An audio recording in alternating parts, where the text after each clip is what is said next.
Hello everyone. तो कैसे हो आप लोग। हमारा चैप्टर जो चल रहा था उसका नाम था इलेक्ट्रोस्टैटिक्स, और इलेक्ट्रोस्टैटिक्स के अंदर हमने शुरू में देखा था कि चार्ज क्या होता है, चार्ज की प्रॉपर्टी क्या क्या होती है और चार्जिंग के मेथड क्या क्या होते हैं। अब उसी कड़ी में अंदर इस चैप्टर को आगे बढ़ाते हैं और नेक्स्ट चैप्टर का पॉइंट जो आता है वो आता है इलेक्ट्रोस्टैटिक्स फोर्स या कूलॉम्स फोर्स या कूलॉम्स लॉ। इलेक्ट्रोस्टैटिक्स फोर्स क्या होता है, कूलॉम्स लॉ क्या होता है। देखो, एक साइंटिस्ट था गुलाम्स। गुलाम ने क्या देखा कि जब दो चार्ज दो चार्ज जब रखे होते हैं तो उन दोनों चार्जों के बीच में कुछ ना कुछ इंटरेक्शन होता है। इंटरेक्शन के कारण क्या होता है, उन पर कुछ फोर्स फील होता है। वो क्यों कारण किस कारण से होता है, क्योंकि इनके अंदर क्या होता है, इनके अंदर इलेक्ट्रिक फील्ड लाइंस प्रोड्यूस होती है। और ये इलेक्ट्रिक फील्ड लाइंस क्या करती है, एक दूसरे को अट्रैक्ट या रिपेल करती है अपनी नेचर के अनुसार। पॉजिटिव पॉजिटिव को रिपेल करेगा, पॉजिटिव नेगेटिव को अट्रैक्ट करेगा। तो वो एक दूसरे के ऊपर फोर्स लगाते हैं। तो उसी फोर्स को डिस्क्राइब करके गुलाम ने एक नियम दिया था जिसे बोला जाता है कुलाम्स लॉ। ये कुलाम्स जो है इलेक्ट्रोस्टैटिक्स फोर्स, ये एक ऑब्जर्वेशन नहीं है, ये कोई डेरिवेशन नहीं है। इसको कोई डेराइव नहीं किया गया, डेराइव करके प्रूफ नहीं किया गया।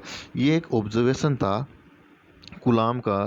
ऑब्जर्वेशन क्या था कि इन दोनों के बीच के अंदर इनकी अंतर क्रिया हो रही है, तो उनके अंदर जो बल लग रहा है, जो फोर्स लग रहा है, ये वाला जो फोर्स है ये इन दोनों चार्ज के मैग्नीट्यूड के डायरेक्टली प्रोपोर्शनल होगा। यानी कि उसने कहा कि चार्ज जितना ज़्यादा होगा, किसी बॉडी के ऊपर चार्ज जितना ज़्यादा होगा तो वो एक दूसरे के उतना ही ज़्यादा फोर्स लगाएंगे। क्योंकि जितना ज़्यादा चार्ज होगा इलेक्ट्रिक फील्ड लाइन उतनी ही ज़्यादा बनेगी, और जितनी ज़्यादा इलेक्ट्रिक फील्ड लाइन बनेगी वो एक दूसरे को उतना ही ज़्यादा फोर्स लगाएंगे। तो गुलाम ने ऑब्जर्व किया कि ये जो इलेक्ट्रिक फोर्स होता है ना, ये इलेक्ट्रिक फोर्स इनके चार्ज के मान के डायरेक्टली प्रोपोर्शनल होता है। यानी कि जितना बड़ा चार्ज होगा उतना ही ज़्यादा इलेक्ट्रिक फोर्स होगा। फिर उन्होंने क्या देखा, उन्होंने देखा कि इन दोनों चार्जेस के बीच की दूरी पर भी ये बल निर्भर करता है। उन्होंने देखा कि जब दूरी ज़्यादा होती है, दोनों चार्ज के बीच की दूरी ज़्यादा होती है, दूरी ज़्यादा होती है तो ये एक दूसरे को कम फोर्स लगाते हैं। ऐसा क्यों होता है, दूरी ज़्यादा होने पर ये जो इलेक्ट्रिक फील्ड लाइन होती है कमज़ोर हो जाती है और थोड़ी रेयर भी हो जाती है। और जब इनके बीच की दूरी कम होती है, दूरी कम होती है तो इलेक्ट्रिक फील्ड लाइन डेंस होती है और थोड़ी स्ट्रांग होती है। तो दूरी कम होने पर इलेक्ट्रिक फोर्स ज़्यादा लगता है। तो उन्होंने देखा कि डिस्टेंस के साथ में फोर्स इनवर्सली स्क्वायर के रूप में चेंज हो रहा है। तो उन्होंने ये दो चीज़ देखी, दो चीज़ ऑब्जर्व की कि ये जो इलेक्ट्रिक फोर्स होता है, ये इलेक्ट्रिक फोर्स डिपेंड करता है किस पर, एक तो चार्ज पर, कि जितना ज़्यादा चार्ज होगा इलेक्ट्रिक फील्ड उतना ही ज़्यादा होगा। दूसरी चीज़ क्या देखी उन्होंने, कि जितनी कम दूरी होगी दोनों चार्जेस के बीच में, जितनी कम दूरी होगी ये इलेक्ट्रिक फोर्स उतना ही ज़्यादा बनेगा। तो इन दोनों को चीज़ों को कंबाइंड करके उन्होंने क्या बोला, दोनों चीज़ों को कंबाइंड करके बोला कि जो इलेक्ट्रिक फोर्स होता है ये इलेक्ट्रिक फोर्स डायरेक्टली प्रोपोर्शनल होता है Q1 Q2 upon R square. ये होता है इलेक्ट्रिक फोर्स होता है, ये इलेक्ट्रिक फोर्स होता है। ये गुलाम ने ये बोला था कि जो इलेक्ट्रिक फोर्स होता है ये चार्ज के डायरेक्टली प्रोपोर्शनल और डिस्टेंस के इनवर्सली स्क्वायर के प्रोपोर्शनल होता है। अब ये जो डायरेक्टली प्रोपोर्शनल है इसका साइन हटेगा और यहाँ पर एक कांस्टेंट आएगा जिसको बोला जाता है इलेक्ट्रोस्टैटिक्स कांस्टेंट या कूलॉम्स कांस्टेंट, जिसका सिंबल होता है के। तो इलेक्ट्रिक फोर्स कैसे लिखा जाता है, डायरेक्टली प्रोपोर्शनल का साइन हटते कांस्टेंट आता है K, Q1 Q2 upon R square. ये बोला जाता है इलेक्ट्रिक फोर्स। इलेक्ट्रिक फोर्स या कूलॉम्स फोर्स, इलेक्ट्रिक फोर्स या कूलॉम्स फोर्स का फॉर्मूला होता है जिसको बोला जाता है F is equal to K Q1 Q2 upon R square. अब ये जो के होता है, ये जो इलेक्ट्रोस्टैटिक्स कांस्टेंट होता है के होता है, इसका वैल्यू कितनी होती है, के इजिकल टू होता है 1/4 pi epsilon note. Epsilon note क्या होता है, इलेक्ट्रिकल परमेबिलिटी होती है वैक्यूम के अंदर, जिसका मान होता है कितना, 9 × 10⁻⁹। और इसका यूनिट जो होता है, इसका यूनिट लिखा जाता है newton metre square upon coulomb square. ये इसका वैल्यू होती है। और ये जो इसकी वैल्यू होती है 9 × 10⁹, ये वैल्यू होती है इसकी SI। ऐसा यूनिट में के अंदर इसका वैल्यू होता है 9 × 10⁹ होता है। और सीजीएस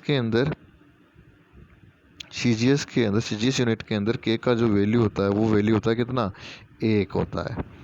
तो एसआई के अंदर होता है इसका मान 9 × 10⁹ होता है। और ये 9 × 10⁻, जो 9 मान होता है, जो वैल्यू होती है, ये इसकी होती है वैक्यूम के अंदर, निर्वात के अंदर, यानी कि मीडियम चेंज करने पर इसका मान चेंज होता है। तो ऐसा बोला जाता है कि जब के का मान मीडियम पे डिपेंड करता है तो इलेक्ट्रिक फोर्स का मान भी के पर मीडियम पर डिपेंड करेगा, क्योंकि इलेक्ट्रिक फोर्स जो होता है वो होता है Q1Q2/R²।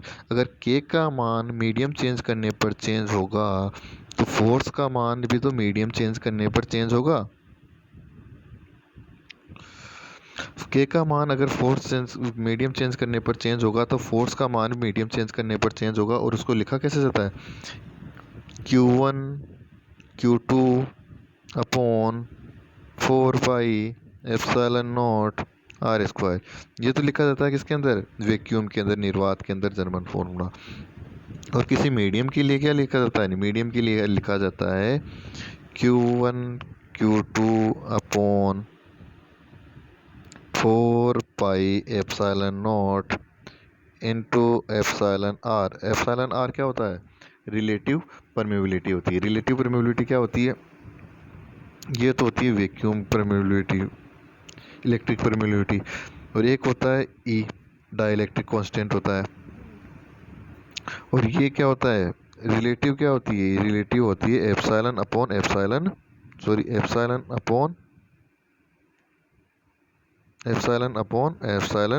नॉट होता है रिलेटिव परमेबिलिटी। तो ये जो ई होता है, एप्सिलॉन होता है, एप्सिलॉन का मान कितना होता है, epsilon naught into epsilon r. इन दोनों की जगह पर एप्सिलॉन लिखा जा सकता है। तो जो इलेक्ट्रिक फोर्स होता है, इलेक्ट्रिक फोर्स का फॉर्मूला होता है किसी मीडियम के अंदर के Q1Q2/4πε0 इंटू R²। ये क्या होता है, डाइलेक्ट्रिक कांस्टेंट। ये अलग अलग मीडियम के लिए अलग अलग होता है। जैसे कि वैक्यूम या एयर के लिए होता है इसका मान 1, वाटर के लिए होता है इसका मान 81, और किसी मेटल्स के लिए होता है इसका मान इनफाइनाइट होता है। तो मेटल के अंदर, कंडक्टिंग मेटल के अंदर, जैसे कि आयरन हो गया, उनके अंदर इसका मान होता है इनफाइनाइट। तो अगर वहाँ पर इनका मान इनफाइनाइट होगा तो यहाँ पर अगर इनफाइनाइट रखोगे तो फोर्स कितना आएगा, 0 आएगा।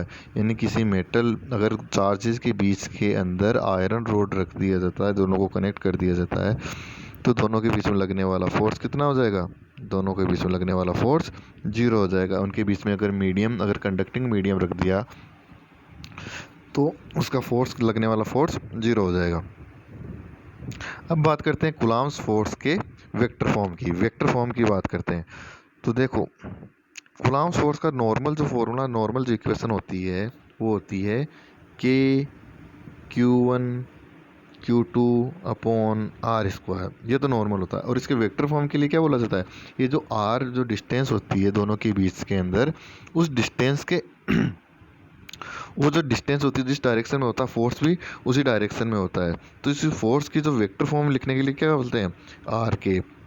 यहाँ पर डिस्टेंस का डायरेक्शन लगा दिया जाता है। आर केप का मतलब, जैसे कि हमने वेक्टर के अंदर देखा होगा कि जो वेक्टर होता है, कोई भी वेक्टर, उसके दो कैसे लिखते हैं, ए इंटू ए केप। जो कोई वेक्टर होता है तो वेक्टर फॉर्म को कैसे लिखा जाता है, ए डॉट ए केप का मतलब क्या हो गया, ये तो हो गया वेक्टर का मैग्नीट्यूड, और दूसरी हो गई वेक्टर की डायरेक्शन। तो ये जो केप होता है, केप के डायरेक्शन बताने के लिए यूज में किया जाता है। तो इलेक्ट्रिक फोर्स जो होता है, इलेक्ट्रिक फोर्स के लिए क्या लिखा जाता है, F = K Q1Q2/R² into R cap. या इसको ऐसे भी लिखा जा सकता है,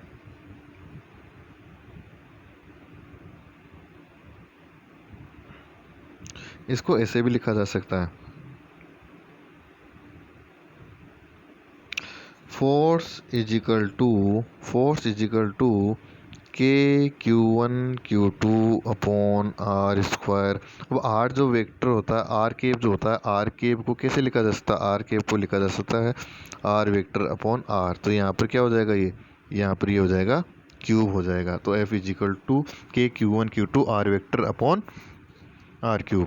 या डायरेक्ट अगर हम इसको डायरेक्ट सोल्व करके डायरेक्शन के रूप में लिखेंगे तो फोर्स के लिए हम क्या बोल देंगे कि force is equal to K Q1 Q2 upon R square into R cap. ये आर केप कैसे बताएगा, आर वेक्टर की डायरेक्शन को, कि ये आई केप के अंदर है कि माइनस आई केप के अंदर है, उसको बताएगा। और इसी के अंदर ये फोर्स हो जाएगा। तो फोर्स का वेक्टर आर वेक्टर फॉर्म ये हो गया। अब देखते हैं कि कोई भी जो चार्ज होता है, पॉजिटिव पॉजिटिव या पॉजिटिव नेगेटिव, ये एक दूसरे को अट्रैक्ट कैसे करते हैं, एक दूसरे को रिपेल कैसे करते हैं, उनका डायरेक्शन क्या होता है, उसके बारे में बात करते हैं। जैसे कि हमने बोल दिया कि एक वेक्टर है Q और दूसरा वेक्टर है Q, दोनों ही पॉजिटिवली चार्ज है। ये 0 0 पर रखा हुआ है और ये A0 पर रखा हुआ है। तो हम क्या देखेंगे, पहले निकालते हैं force on small q due to capital Q। इस पर फोर्स इस वाले के कारण, छोटे वाले Q पर बड़े वाले Q के कारण फोर्स कितना आएगा, तो उसको देखते हैं। तो देखो, फोर्स निकालने के लिए क्या बोलते हैं, F is equal to K Q1 Q2 upon R square into R cap. तो के Q1 का मान capital Q small q upon, अब इन दोनों के बीच का डिस्टेंस कितना है a, तो a स्क्वायर। अब एक इम्पोर्टेंट चीज़ आती है कि जो a वेक्टर होगा इसका डायरेक्शन कैसे लेंगे। देखो, फोर्स निकालना है इस पर, स्मॉल पर, किसके कारण, कैपिटल के कारण। तो कैपिटल के कारण स्मॉल पर फोर्स निकालना है तो कैपिटल से शुरू हो जाओ और स्मॉल की तरफ आ जाओ। तो ये जो इसका डायरेक्शन आएगा, डायरेक्शन हमेशा ऐसा होगा कि जिसके द्वारा निकालना है ना, कैपिटल Q के द्वारा निकालना है कि स्मॉल Q पर, तो कैपिटल Q से स्मॉल q की तरफ ये डायरेक्शन आ जाएगा। और ये डायरेक्शन कौन सा होता है, आई केप वाला होता है। तो force on small q due to capital Q equal to कितना आ जाएगा, के Q अपॉन ए स्क्वायर, और इसका डायरेक्शन हो जाएगा आई के पर। यानी कि इस पर फोर्स, इसके द्वारा स्मॉल पर फोर्स लगने वाला फोर्स इस डायरेक्शन के अंदर आएगा। और वो फोर्स कितना आएगा, वो फोर्स आएगा के Q अपॉन ए स्क्वायर। अब देखते हैं नेक्स्ट पॉइंट। नेक्स्ट क्या, कि जो कैपिटल Q चार्ज है, उस कैपिटल Q चार्ज पर स्मॉल q के द्वारा लगने वाला फोर्स कितना होगा। ये जो कैपिटल Q है इस पर ऊपर, यानी कि force on capital Q due to small q, capital Q के ऊपर स्मॉल q के कारण लगने वाला फोर्स कितना होगा इन वेक्टर फॉर्म। तो फोर्स के अंदर देखते हैं, फोर्स के लिए हम क्या बोलते हैं, फोर्स आता है K Q1 Q2 upon R square dot R vector R cap sorry. तो के Q अपॉन डिस्टेंस कितना है दोनों के बीच का, डिस्टेंस तो दोनों के बीच का a है, यानी ए स्क्वायर। अब देखते हैं इसका एक केप का मतलब डायरेक्शन। तो देखो, फोर्स निकालना है कैपिटल Q पर, किसके कारण, स्मॉल q के कारण। तो स्मॉल q के कारण कैपिटल K पर फोर्स ऐसे होगा, यानी कि माइनस आई केप डायरेक्शन के अंदर। यहाँ से शुरू हो जाओ कि जिससे कारण निकालना है उससे, उस वाले चार्ज जिसके ऊपर निकालना है उसकी तरफ आर वेक्टर का साइन लगा दो। तो आर वेक्टर जो डिस्टेंस होगा, डिस्टेंस यहाँ से शुरू होगा और इधर की तरफ होगा। तो इसके ऊपर फोर्स कितना आ जाएगा, के Q अपॉन ए स्क्वायर माइनस, यानी कि स्मॉल q के कारण कैपिटल Q ऊपर लगने वाला फोर्स इस डायरेक्शन में होगा। और कैपिटल Q के कारण स्मॉल q ऊपर लगने वाला फोर्स इस डायरेक्शन में था। और उसका मान कितना था, उसका मान था के Q अपॉन ए स्क्वायर। यानी कि एक चीज़ नोट क्या की, कि जो फोर्स होता है वो फोर्स दोनों चार्ज को मिलाने वाली लाइन के अलोंग ही होता है। फोर्स दोनों चार्ज को मिलाने वाली लाइन के अलोंग होता है। दूसरी चीज़, लगने वाले फोर्स का मैग्नीट्यूड सेम होता है। फर्स्ट चीज़ तो क्या थी, कि जो फोर्स होता है, ये फोर्स क्या होता है, इन दोनों चार्ज को मिलाने वाली लाइन के अलोंग होता है। और सेकंड क्या, ये जो मैग्नीट्यूड होता है फोर्स का, लगने वाले जो फोर्स का होता है, दो चार्ज के कारण एक दूसरे के ऊपर लगने वाले फोर्स का मैग्नीट्यूड होता है, वो मैग्नीट्यूड सेम होता है। और डायरेक्शन एक दूसरे के अपोजिट होती है। इसके कारण इस पर लगने वाला प्लस आई केप था, इसके कारण स्मॉल वाले के कारण कैपिटल वाले पर लगने वाले फोर्स का डायरेक्शन था वो माइनस आई केप था। यानी कि मैग्नीट्यूड सेम होता है लेकिन डायरेक्शन क्या होती है, डायरेक्शन चेंज होती है। तो हम क्या बोल सकते हैं कि फोर्स, जैसे कि एक चार्ज ए है दूसरा चार्ज 2 है, तो इसके कारण force on 1 due to 2 is equal to force on 2 due to 1। क्या बोलेंगे, मैग्नीट्यूड तो सेम होगा लेकिन डायरेक्शन चेंज होगा। डायरेक्शन चेंज के लिए क्या बोल देंगे, माइनस साइन लगा देंगे।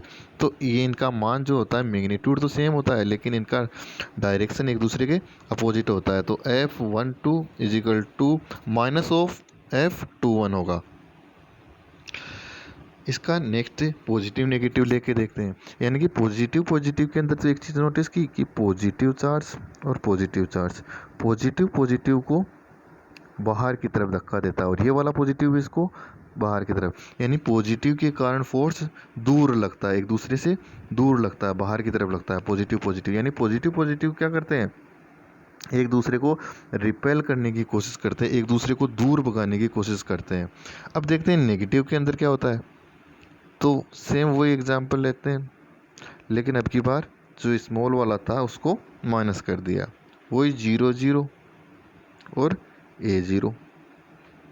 अब पहले निकालते हैं force on small Q minus Q due to capital Q. तो फोर्स क्या होता है, K Q1 Q2 upon A square dot A cap. तो क्या बोलेंगे कि फोर्स इज इक्वल टू क्या आ जाएगा, K capital Q small Q. अब वेक्टर फॉर्म के अंदर ले रहे हैं तो सबका मैग्नीट्यूड लिखना पड़ेगा, विथ साइन लिखना पड़ेगा सॉरी। तो KQ upon minus small Q upon A square. अब R फोर्स निकालना है कैपिटल Q के कारण, किस पर निकालना है, स्मॉल क्यू कारण। तो इसके कारण वेक्टर यहाँ से शुरू होगा और इस डायरेक्शन में जा रहा है, तो वेक्टर फॉर्म किधर आ रहा है, वेक्टर फॉर्म आ रहा है आई केप की तरफ। तो ये जो फोर्स आ जाएगा, फोर्स कितना हो जाएगा, फोर्स हो जाएगा KQ अपॉन A स्क्वायर, और जो साइन होगा इसका आई केप का वो माइनस हो जाएगा क्योंकि ये माइनस वाला यहाँ पर चला जाएगा। तो यानी कि लगने वाला जो बल होगा, वो लगने वाला बल अब की बार माइनस आई केप का मतलब इस डायरेक्शन में लगेगा बल, माइनस आई केप मतलब इस डायरेक्शन में लगेगा बल। अब दूसरा वाला देखते हैं कि force on capital Q due to small q in vector form. तो फोर्स के लिए क्या बोलेंगे, KQ minus Q upon A square. अब देखो अब की बार जो एक वेक्टर आएगा, ए वेक्टर किधर आएगा, यहाँ से शुरू होगा और इधर की तरफ जाएगा, यहाँ से शुरू होगा इधर की तरफ जाएगा, यानी कि माइनस आई केप की तरफ जाएगा। तो ये जाएगा माइनस आई केप की तरफ, माइनस माइनस प्लस। तो फोर्स जो होगा कैपिटल Q स्मॉल q वाला वो होगा KQ अपॉन R स्क्वायर, और इसके डायरेक्शन होगी प्लस आई केप, यानी इसके कारण माइनस वाले के कारण प्लस वाले पर लगने वाला फोर्स होगा इस डायरेक्शन के अंदर, यानी कि पॉजिटिव के अंदर। तो इनको कैसे लिखोगे, ये माइनस वाला। तो फोर्स तो लग रहा है किसमें, ये दोनों आई केप मतलब कि एक्स एक्सिस के अलोंग रखे हुए हैं, दोनों चार्ज एक्स एक्सिस के अलोंग रखे हुए हैं, तो इन पर लगने वाला फोर्स भी एक्स एक्सिस के अलोंग ही है, यानी कि आई केप के अंदर। यानी कि फोर्स जो होता है, इलेक्ट्रिक फोर्स जो होता है वो दोनों चार्जेस को मिलाने वाली लाइन के अलोंग होता है, पहली चीज़। दूसरी चीज़ क्या होता है कि इनका मैग्नीट्यूड जो होता है फोर्स का वो सेम होता है। इसके कारण माइनस वाले पर लगने वाला बल था, फोर्स था, वो था KQ upon A square, magnitude की बात की जाए। और नेगेटिव के कारण इस पर बड़े वाले पर लगने वाला बल भी कितना था, KQ अपॉन A स्क्वायर। यानी कि मैग्नीट्यूड सेम होता है लेकिन डायरेक्शन चेंज होता है। देखो प्लस वाले के कारण माइनस वाले पर लगने वाला बल था माइनस आई केप की तरफ, और माइनस वाले पर प्लस वाले की तरफ लगने वाला बल था प्लस आई केप की तरफ। यानी कि जब चार्ज अपोजिट होते हैं, चार्ज जब अपोजिट होते हैं तो वो एक दूसरे को अट्रैक्ट करते हैं। कूलॉम्स फोर्स का तो जो रूल था वो तो सेम रहेगा कि दोनों को मिलाने वाली लाइन के अलोंग रहेगा, मैग्नीट्यूड सेम रहेगा और डायरेक्शन चेंज रहेगा। डायरेक्शन देखो यहाँ पर भी एक का डायरेक्शन प्लस आई केप के अंदर है तो दूसरे का माइनस आई केप के अंदर है। अगर प्लस माइनस होगा तो वो एक दूसरे को अट्रैक्ट करेंगे, यानी कि माइनस के कारण फोर्स ओर होता है, अंदर की ओर होता है, दोनों के अंदर की ओर होता है। और प्लस के कारण फोर्स किधर होता है, प्लस के कारण फोर्स होता है पॉजिटिव पॉजिटिव आयन एक दूसरे के दूर होता है, मिलाने वाली लाइन के अलोंग ही होता है। तो ये होता है वेक्टर फॉर्म के अंदर कि पॉजिटिव के ऊपर नेगेटिव द्वारा या नेगेटिव के द्वारा पॉजिटिव के ऊपर लगने वाला फोर्स कैसा होता है, इनका डायरेक्शन कैसा होता है, वो सब चीज़ें देख ली। तो ये चीज़ हमेशा याद रखना कि पॉजिटिव जो होता है पॉजिटिव को दूर भेजता है, पॉजिटिव पॉजिटिव को दूर भेजता है, और पॉजिटिव जो होता है नेगेटिव को अपनी ओर बुलाता है, नेगेटिव भी पॉजिटिव को अपनी ओर बुलाता है। तो पॉजिटिव नेगेटिव के कारण एक दूसरे की ओर लगता है, पॉजिटिव पॉजिटिव पर एक दूसरे की दूर लगता है। ऐसा ही सेम नेगेटिव नेगेटिव के अंदर भी होता है कि नेगेटिव नेगेटिव भी एक दूसरे को रिपेल करते हैं, एक दूसरे को दूर भेजने की कोशिश करते हैं। अब नेक्स्ट बात करते हैं कि जो इलेक्ट्रिक फोर्स होता है इसकी क्या क्या, इलेक्ट्रिक फोर्स होता है या कूलॉम्स फोर्स होता है, इसके क्या क्या स्पेशल करेक्टर होते हैं। स्पेशल करेक्टर की बात करते हैं, इसके इम्पोर्टेंट पॉइंट की बात करते हैं। तो एक दो चीज़ तो देख ली, कौन कौन सी। पहली चीज़ तो ये थी कि इलेक्ट्रिक फोर्स जो होता है दोनों चार्जेस को मिलाने वाली लाइन के अलोंग होता है, इलेक्ट्रिक फोर्स दोनों चार्ज को मिलाने वाली लाइन के अलोंग होता है। दूसरा, इनका इलेक्ट्रिक फोर्स का दोनों चार्ज के बीच में अंदर मैग्नीट्यूड सेम होता है, मैग्नीट्यूड सेम होता है लेकिन डायरेक्शन एक दूसरे के अपोजिट होता है, अपोजिट होता है। तीसरी चीज़, ये एक इंटरनल फोर्स होता है, जो कूलॉम्स फोर्स होता है, जो इलेक्ट्रोस्टैटिक्स फोर्स होता है, ये इंटरनल फोर्स होता है, ये इनका आंतरिक मामला होता है। इसने इस पर बल लगाया, इसने इस पर बल लगाया, सेम बल लगाया, इनका आंतरिक मामला होता है, आंतरिक बल होता है। अब अगर हम एक बात करें आइसोलेटेड सिस्टम की, आइसोलेटेड सिस्टम की बात करें, जैसे कि ये दोनों चार्ज एक आइसोलेटेड सिस्टम के अंदर है। आइसोलेटेड सिस्टम का मतलब पहले बताया था जिसका बाह्य वातावरण से कोई लेना देना ना हो। तो इसके लिए हम क्या बोलेंगे कि पहले इनके बीच के अंदर जब इंटरक्रिया नहीं थी तब भी नेट फोर्स कितना था, तब भी इनका नेट फोर्स था 0।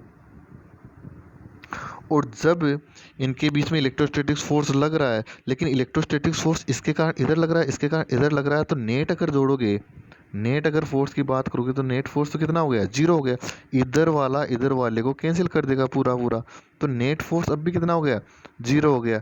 ये एक इंटरनल फोर्स है, और इंटरनल फोर्स के अंदर क्या होता है, क्या बोला जाता है कि इनका नेट फोर्स 0 है। अब जहाँ पर किसी सिस्टम के अंदर अगर नेट फोर्स 0 होता है तो न्यूटन का सेकंड नियम क्या कहता है, F is equal to D P upon D T, D P upon D T. अगर फोर्स 0 होता है तो जो लीनियर मोमेंटम होता है, लीनियर मोमेंटम वो 0 होता है, उसमें चेंज, और लीनियर मोमेंटम कांस्टेंट होता है, यानी कि कंजर्वेशन ऑफ लीनियर मोमेंटम।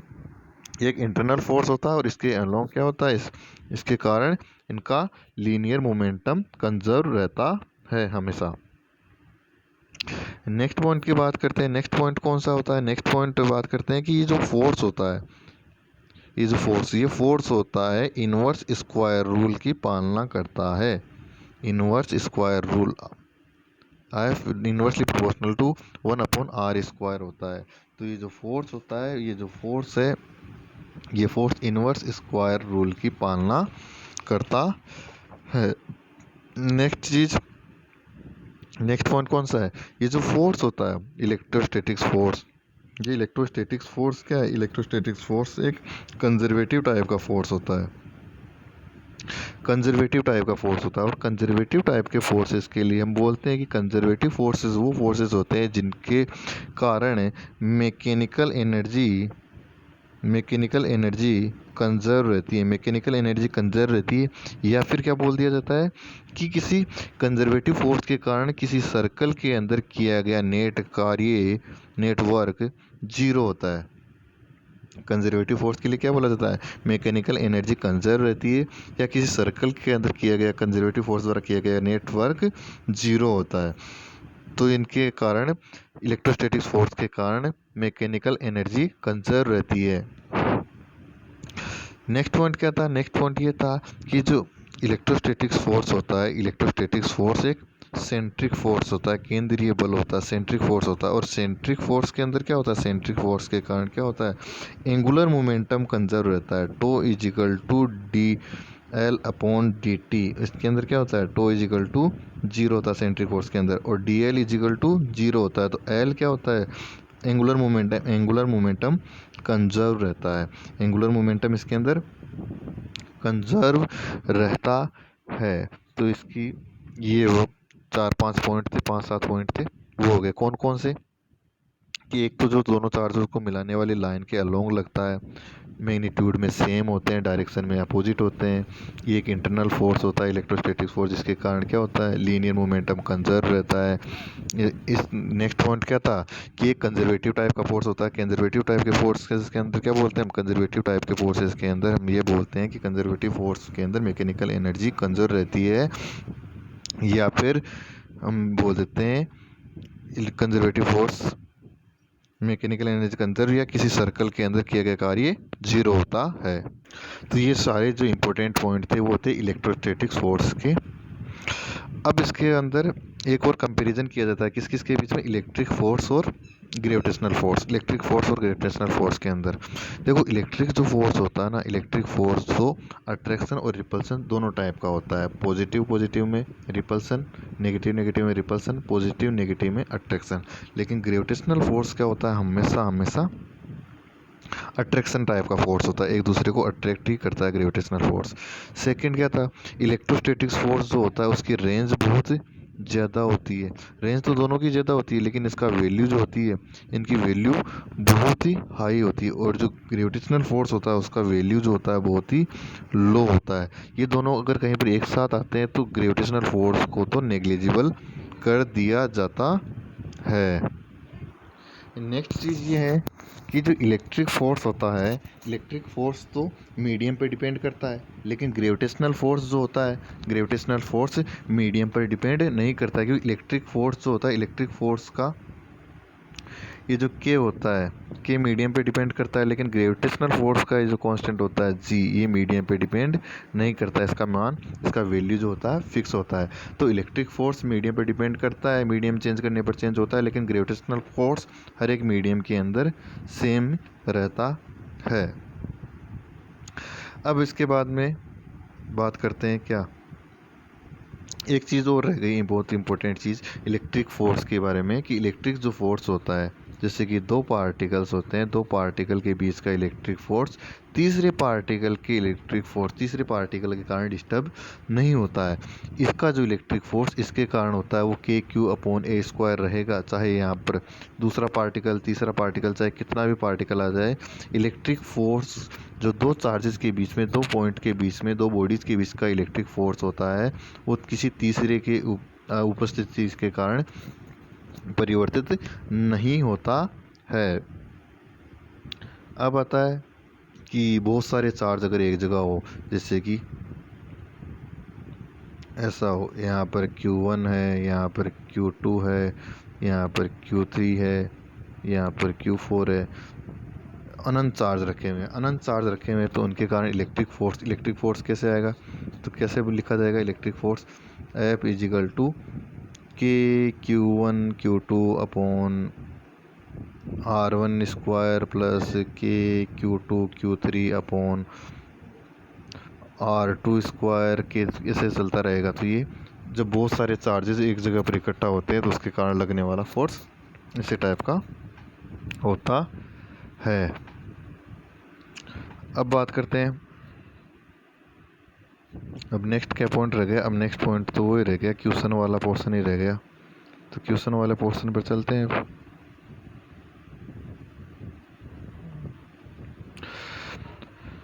तो एक एग्जांपल दिया हुआ है जिसके अंदर क्या बोला जाता है, if the distance between the two equal point charge, यानी इक्वल का मतलब क्या होता है, मैग्नीट्यूड एंड साइन दोनों, यानी कि पॉजिटिव रहेगा या फिर नेगेटिव रहेगा, और उनका चार्ज भी सेम रहेगा। तो दो equal charge is, if distance between the two charge distance double कर दी जाए and the individual charge are also double.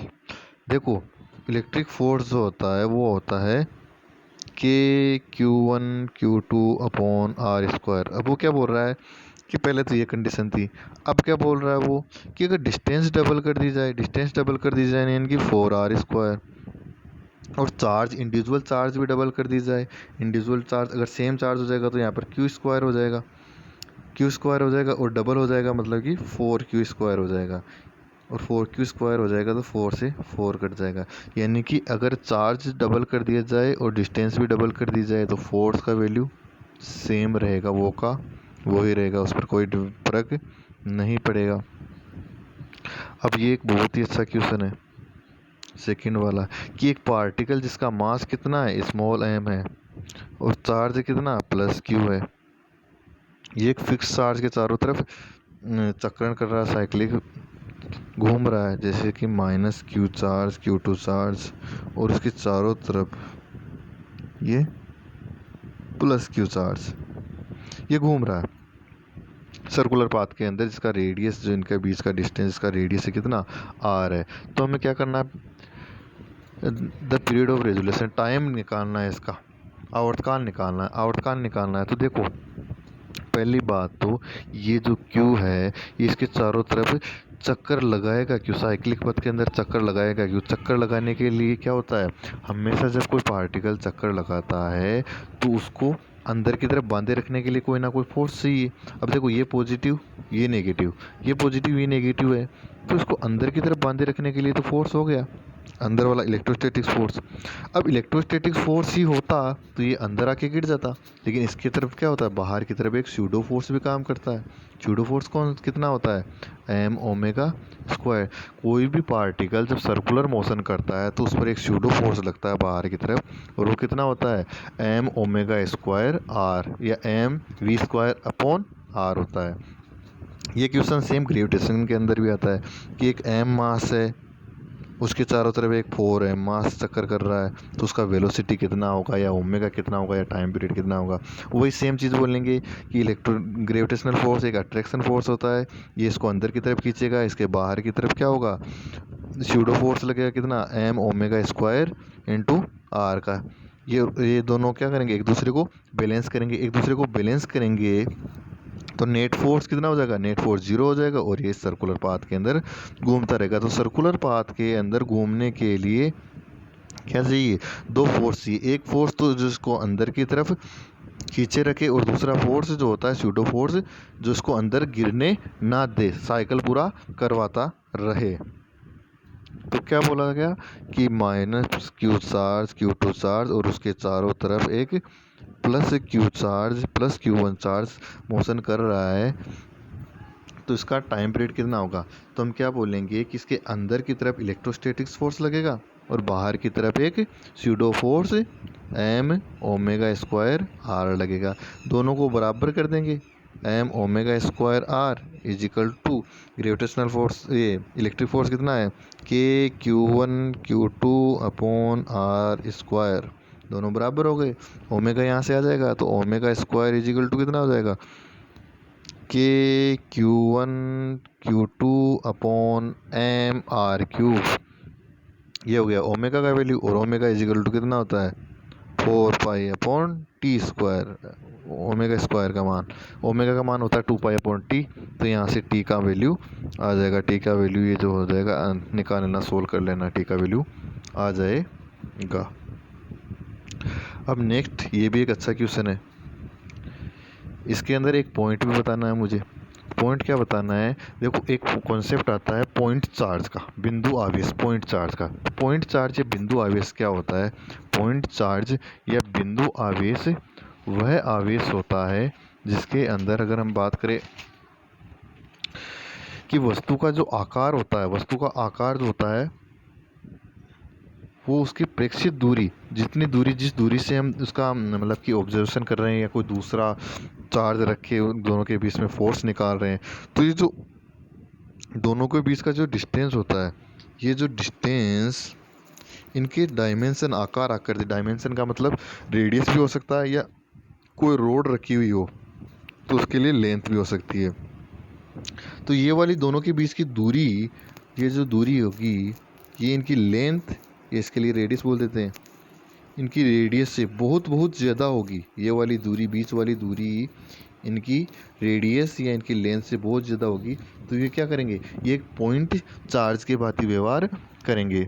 और अगर ये इनकी तुल्य होगी दूरी, ये तुल्य होगी तो फिर इनको पॉइंट चार्ज नहीं बोल सकते। जैसे कि एक रोड है जिसकी लेंथ एल है और उससे ए दूरी एल दूरी बोल देते हैं, या 2l दूरी पर एक और चार्ज रखा हुआ है, तो उसके कारण फिर हम इसको पॉइंट चार्ज नहीं बोल सकते। इसके बीच पर इसका चार्ज नहीं मान सकते क्योंकि चार्ज तो पूरी रोड के अंदर वेरी है। तो पॉइंट चार्ज का मतलब क्या होता है? पॉइंट चार्ज का मतलब ये होता है कि इनका जो डायमेंशन आकार आकृति है, कि इनके जो बीच का डिस्टेंस होता है उनके तुल्य नगण्य हो, उनकी कंपैरिजन में नेग्लिजिबल हो। तो फिर क्या होगा? हम ये बोल देंगे कि ये जो चार्ज है, ये जो बॉडी है, वो एक पॉइंट चार्ज की भांति व्यवहार करेगी। अब इस क्वेश्चन के अंदर देखो, the force of repulsion between two charge point F है। रिपल्सन के कारण जो पॉजिटिव है, पॉइंट चार्ज ही बोला गया है यहाँ पर। पॉइंट चार्ज के बीच के अंदर फोर्स जो है, रिपल्सन का फोर्स है, और वो फोर्स कितना है? एफ है। अब क्या होगा? दोनों के बीच का डिस्टेंस कितना है? 1 मीटर है। ये कब है? जब पॉइंट चार्ज का मतलब कि 1 मीटर की तुलना में इनका जो डायमेंशन था, जो रेडियस था, वो बहुत ही छोटा, नेग्लिजिबल था, इसलिए इसको पॉइंट चार्ज बोला गया। अब क्या बोला गया कि पॉइंट चार्ज को रिपेल कर दिया गया स्पेयर से। कितना था स्पेयर का जो साइज था वो था 35 सेंटीमीटर। 35 सेंटीमीटर था। अब 35 सेंटीमीटर ये हो गया। इनके बीच की दूरी कितनी थी? 1 मीटर थी। अब क्या हो गया? अब देखो, ये वाला चार्ज जो था, बड़ा स्पेयर था। कल हमने बात की थी कि जब स्पेरिकल शेप में होता है, तो स्पेरिकल शेप में होता है तो इसका पॉजिटिव पूरे स्पेयर पर रहेगा और इसका पॉजिटिव भी पूरे स्पेयर पर रहेगा। अब पॉजिटिव पॉजिटिव जब एक दूसरे को रिपेल करेंगे तो इधर वाले पॉजिटिव इधर शिफ्ट होंगे, इधर वाले इधर शिफ्ट होंगे, इधर वाले इधर शिफ्ट होंगे और इधर वाले इधर शिफ्ट होंगे। तो नेट क्या होगा? नेट चार्ज पीछे की तरफ डिस्प्लेस हो जाएगा थोड़ा थोड़ा रिपल्सन के कारण, क्योंकि एक स्पेयर है, बड़ा ऑब्जेक्ट है, बड़ा ऑब्जेक्ट के अंदर चार्ज डिस्ट्रीब्यूट हो सकता है, चार्ज डिस्ट्रीब्यूट हो सकता है, तो चार्ज पीछे की तरफ चला जाएगा। चार्ज पीछे की तरफ चला जाएगा तो अब दोनों चार्जेस के बीच की जो नेट डिस्टेंस थी, वो डिस्टेंस थोड़ी सी बढ़ जाती है। डिस्टेंस थोड़ी सी बढ़ जाती है तो अब इनके बीच में फोर्स थोड़ा सा कम हो जाएगा। तो अब इनको रिप्लेस करने के बाद में फोर्स थोड़ा सा कम हो जाएगा। आज का लेक्चर यहीं ख़त्म करते हैं। कल बात करेंगे इलेक्ट्रोस्टैटिक्स फोर्स के न्यूमेरिकल्स के बारे में, और बहुत अच्छे अच्छे न्यूमेरिकल आएंगे। तो धन्यवाद, बाय बाय, टाटा।